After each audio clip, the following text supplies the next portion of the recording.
them finally to the realization of the inmost truth deeply concealed under the wrappings of attachment and intellectualism.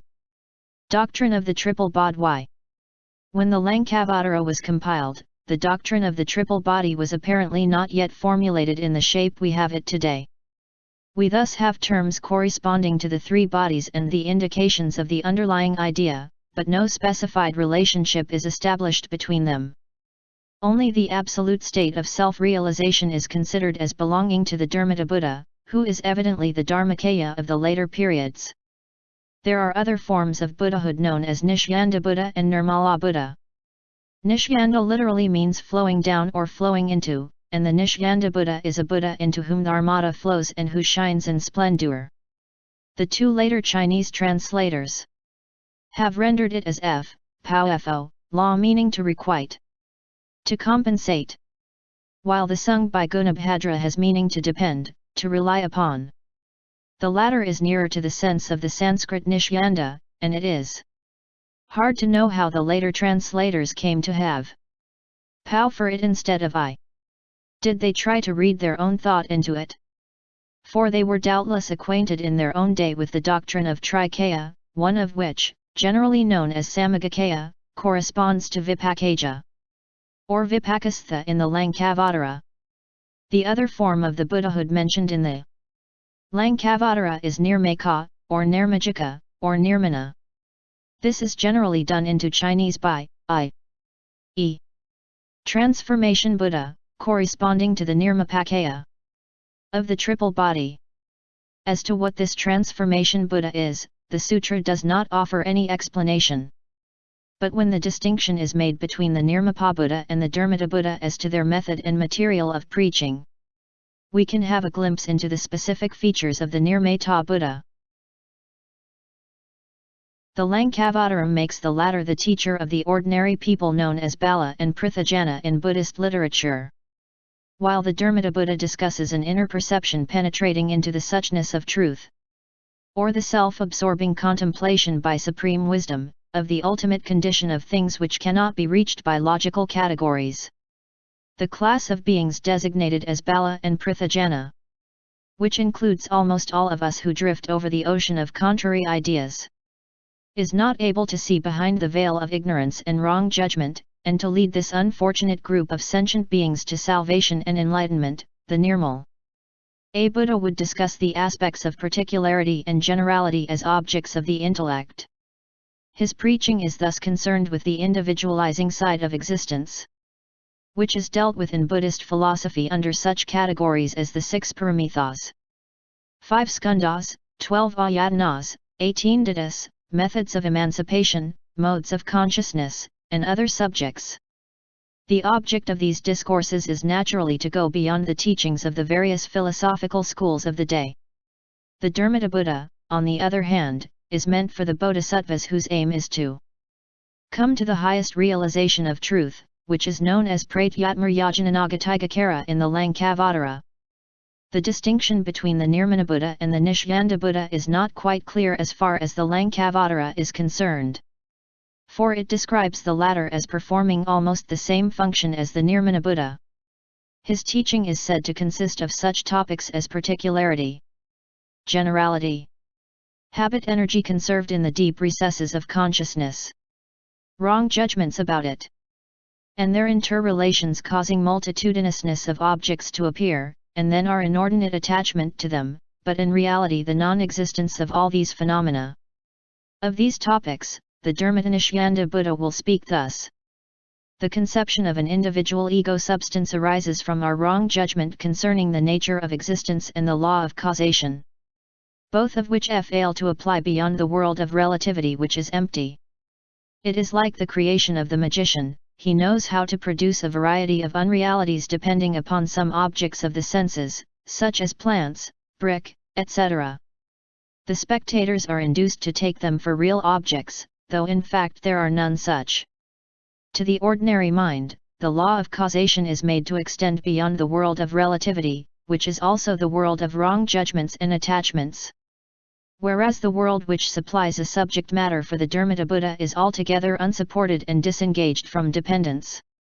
That is to say, It is not to be subsumed under such notions as creation, sense perception, inference, and others, as it is not to be found among the contents of thought cherished by ordinary ego-bound minds, in which the Hinayanists and philosophers are included. The Dharmata-Buddha points directly to the truth of immediate perception in which the Bodhisattva stands alone detached from the hypothetical creations of the mind. This gives us an insight into what the Dharmata-Buddha teaches in contradistinction to the two other Buddhas, the Nirmana and the Nishyanda. But as to the distinguishing marks between the latter two we fail to get any definite and specific ideas. When the universe is divided into two aspects, absolute and relative, the absolute belongs to the Dharmata, while the relative 0ne is the common province of the Nirmana and the Nishyanda. One may ask, why the distinction, then? As far as the Lankavatara goes, this question is not explicitly answered. We can say only this: that the doctrine of Trikaya must have already been in progress at the time of the Lankavatara, and the compiler of the sutra took it for granted that his readers were acquainted with the idea. 1t was evidently some time later that the doctrine came to be dogmatized. The term Dharmakaya occurs at several places in this sutra but no Samagakaya. Except once in the Sagathakam. Nor Nirmanakaya, perhaps except once on. However, that the Buddha is able if he wills to manifest himself as a Nirmanakaya in response to the earnest desire of his followers or in order to execute his own purposes, is foreshadowed in the conception of Manomayakaya, mind-made body, or will body. This is a kind of Nirmanakaya.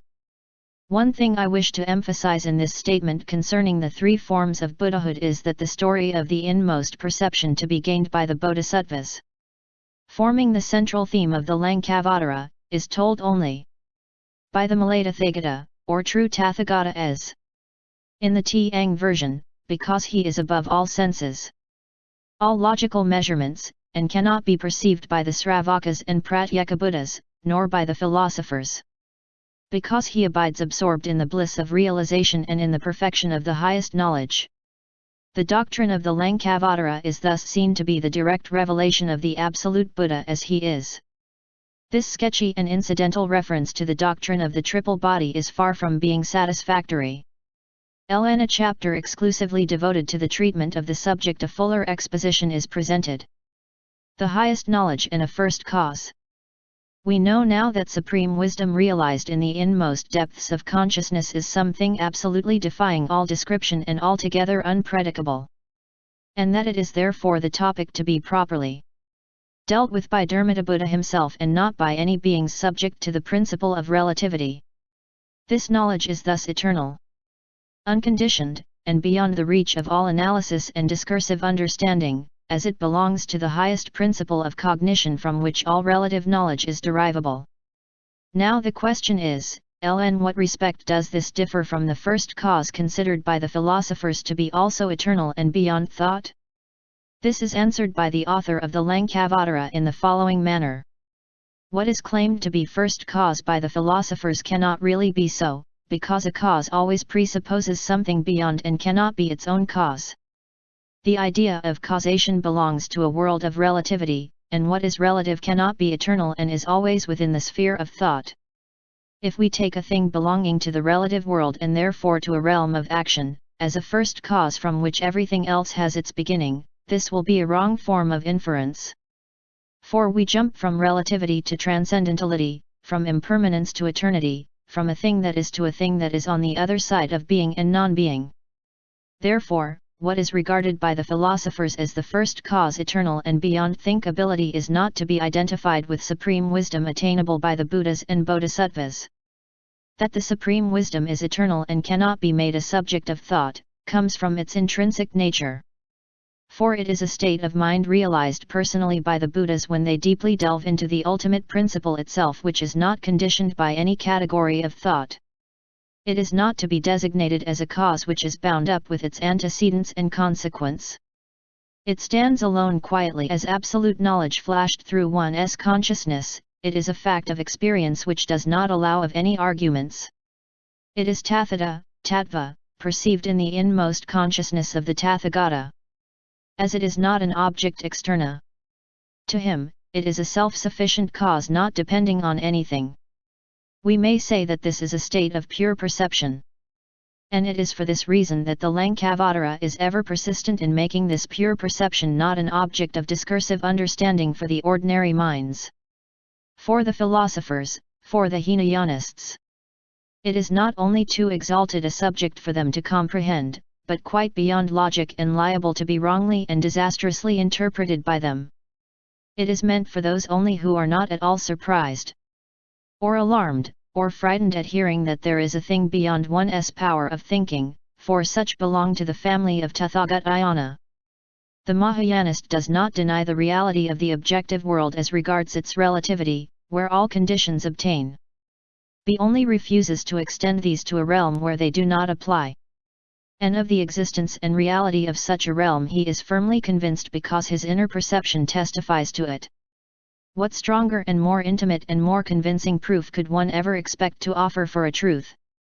Therefore, the Lankavatara boldly declares, Srotapatifala, Sacredigamifala, Anagamifala, and Arhatva. They are all perturbed states of mind. Sometimes I speak of the triple vehicle, sometimes of the one vehicle, and sometimes of no vehicle. All these distinctions are meant for the ignorant, for men of inferior wisdom, or even for the noble-minded. As to the entering into the ultimate truth, it goes beyond dualism. When one is abiding where there are no images, how could the triple vehicle be established? All kinds of dhyana, aprama, arupya, samadhi, and the extinction of thoughts, they do not exist where there is mind itself. The parable of the sands of the Ganga. From the absolute point of view, no use is apparently to be found for anything in the world. No talk is needed, no sermoning avails, and therefore, let the world go as it pleases and work out its own salvation if it ever wants. For what are the Buddhas and Bodhisattvas after all? This is then the question awaiting the absolutist's solution. The following passages concerning the parable of the sands of the Ganges will be edifying in this respect. At that time Mahamati asked the Blessed One, Thou teachest in the scriptural text that the Tathagatas of the past, present, and future, are like the sands of the Ganga. Is this to be understood literally? Or is there another meaning to it? Explain it to me, O Blessed One. To this the Blessed One answered, O Mahamati, do not understand it literally. The Buddhas of the past, present, and future are not to be measured, according to the measure of the sands of the Ganga. Why? Because the comparison goes beyond this world. It is no fair comparison, there is something resembling in it but not quite exact. And, O Mahamati, the Tathagatas do not hold up a comparison going beyond this world and not of complete resemblance. What has been told by myself and the Tathagatas is no more than a small portion of real resemblance. When I say that there are Tathagatas equal to the sands of the Ganga, it is meant to make those stupid and vulgar people tremble, who, following the modes of feeling and the erroneous views which are cherished by some philosophers, get attached to them, thinking that there is an eternal being or that there is not, go on revolving around the wheel of existence, of birth and death. How are they to be kept away from the straight path of the wheel of existence so that they come to long for a superior object and lay hold of a superior object? Thus it is shown that Buddhahood is easy to attain. If it is told that the appearance of a Tathagata is like the blooming of the Udambara, they may not exert themselves. Therefore, I preach that the Tathagatas are like the sands of the Ganga. But again, considering what people are to be led, I hold out in the scriptural text that the appearance of the Tathagata is a matter of as great rarity as the blooming of the Udambara plant. O Mahamati, the Udambara flower has never been seen by anybody, while the Tathagatas have already appeared in the world and are here even now. 2. Say that the appearance of the Tathagata is as rare an event as the blooming of Udambara plant is not a statement put forward in accordance with my inner knowledge. When a statement is shown in accordance with my inner knowledge, it goes beyond, it oversteps any comparison that may be made in the world, because of its unbelievableness, and it will not be believed by stupid and vulgar people. No comparisons hold good in the realm of the supreme wisdom which is attained by an inner realization, because the truth goes beyond those marks visible to the Siddham, Manas, and Manovijnana. The truth is the Tathagata, therefore no comparisons are adequate here. Nevertheless, O Mahamati, just a little of comparison is given, that is, Tathagatas are said to be equal to the sands of the Ganga, they are equal, they are not different, yet the comparison is not proper, nor erroneous. O Mahamati, for instance, the sands of the river Ganga are violently trampled on by fishes, tortoises, porpoises, crocodiles, buffaloes, lions, elephants, etc. But the sands are not troubled, have no ill feelings, nor are they unconscious of being trampled on. They are without imagination, beautifully clear and devoid of impurities. Even so with the Tathagatas. O Mahamati, their supreme wisdom attained by an inner perception is the great river of Ganga, and their powers, psychic faculties, self-mastery are the sands. And they are trampled by the philosophers, stupid people, and antagonists, who are the fish he ate, but they are not troubled, they have no ill feelings. The Tathagatas, because of their original vows, fulfilling all the bliss that accrues from perfect mental concordance. For the sake of all beings, are not troubled, have no ill feelings. Therefore, the Tathagatas, like the sands of the river of Ganga, do not particularize, as they are above likes and dislikes. O Mahamati, the sands of the river of Ganga do not lose their earthly quality even when fire breaks out on earth at the end of the Kalpa, because the sands are of the nature of the earth itself. And, O Mahamati, as the earth is one with fire, it will never consume away, though it is imagined by stupid and vulgar people who are fallen into the way of untruthfulness that the earth will burn up because of continuity. But it will never consume away because it is the element on which fire subsists. Even so, O Mahamati, the Tathagata's Dharma body, like the sands of the Ganga, is not destructible. O Mahamati, as the sands of the river Ganga are immeasurable. Even so, O Mahamati, the Tathagata's rays of light are immeasurable, which are shed by the Tathagatas over the assemblies and circles of all the Buddhas in order to effect the ripening and inspiring of all beings. O Mahamati, as the sands of the river Ganga, retaining their quality of being themselves, do not change into anything else, even so, O Mahamati, the Tathagatas, because of their severance from the cause of conditional existence, have gone beyond the realm of birth and death. O Mahamati, as the sands of the river Ganga are unconcerned whether some of them are taken away or whether more are thrown in. Even so, O Mahamati, the Tathagatas wisdom which is engaged in the ripening of all beings knows neither decrease nor increase, for the Dharma is without corporeality. Beings endowed with the body, O Mahamati, are destructible, not so with beings without the body. And the Dharma is without the body. O Mahamati, as a man cannot obtain ghee or oil or such things from the sands of the river Ganga, however hard he may squeeze them to get it, even so, O Mahamati, the Tathagatas, however painfully hard they may be oppressed for the sake of all beings, never neglect the fulfilling of their original vows which they cherish in the depths of their hearts in the Dharmadhatu i.e. realm of the Dharma, so long as all bhayugas are not led into nirvana by the Tathagatas, and this is due to the latter's being endowed with great compassion. O Mahamati, as the sands of the river Ganga flow along the banks of its water and not where there is no water. Even so, O Mahamati, all the discourses by the Tathagatas on the Buddha Dharma take place in accordance with the stream of nirvana. For this reason the Tathagatas are said to be like sands of the river Ganga. O Mahamati, the sense of transmigration here does not apply to the Tathagatas, O Mahamati, decay is the sense of transmigration. And, O Mahamati, the ultimate end of birth and death is not to be known.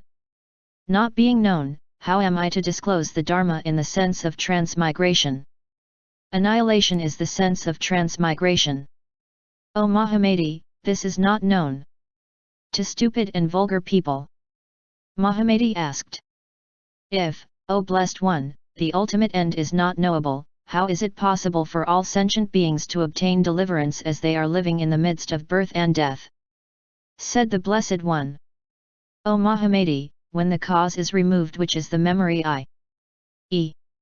habit energy or vasana or erroneous reasoning and faulty discrimination during beginningless time. And when there takes place a revulsion at the seat of discrimination by realizing that externa objects are appearances or manifestations of one's own mind, then there is deliverance, which is not annihilation. Therefore, O Mahamedi, there is no occasion for speaking of endlessness. An endless end is a synonym of discrimination, O Mahamedi. And apart from discrimination, there is no being whatever present. When the inner world or the outer one is surveyed with wisdom, we find indeed, O Mahamedi, all objects transcending the dualism of knowing and being known. Only because of ignorance of the discriminating mind, discrimination takes place. When this is realized, it disappears. On this occasion this was uttered. Those who perceive the Buddhas like the sands of Ganga as unrelated to destruction, or to transmigration, they truly see the Tathagatas. As the sands of Ganga are free from all defects, always flowing along the current, so is the substance of Buddhahood. Part 2. The intellectual content of the Buddhist experience. Having elucidated to a certain extent, though not so exhaustively as a thorough survey of the Lankavatara may require, as regards its general contents and especially the nature of the inmost consciousness of the Tathagatan known as Pratyatmaryanagokara, let us now proceed to see what intellectual equipment is needed for a bodhisattva before he can attain to this inner realization so emphatically acclaimed in the Sutra. This intellectual equipment, consisting of two parts, logical and psychological, is in a way the philosophical content of the intuitive experience attained by the bodhisattva. It may be regarded either as the intellectual attitude to be acquired by him before he enters upon the path of Buddhist discipline, or as the philosophy of what he has realized, which as a rational being he is to elaborate later on. In either case, the Lankavatara offers us a thoroughgoing idealism along with the message of self-realization. And this has been the point of discussion as referred to before among the Buddhist exegetists who wished to decide which was the more important topic of the sutra. Whatever this may be, we are now prepared to see what is the philosophical background of the Buddhist experience. Historically, the Lankavatara has been considered as an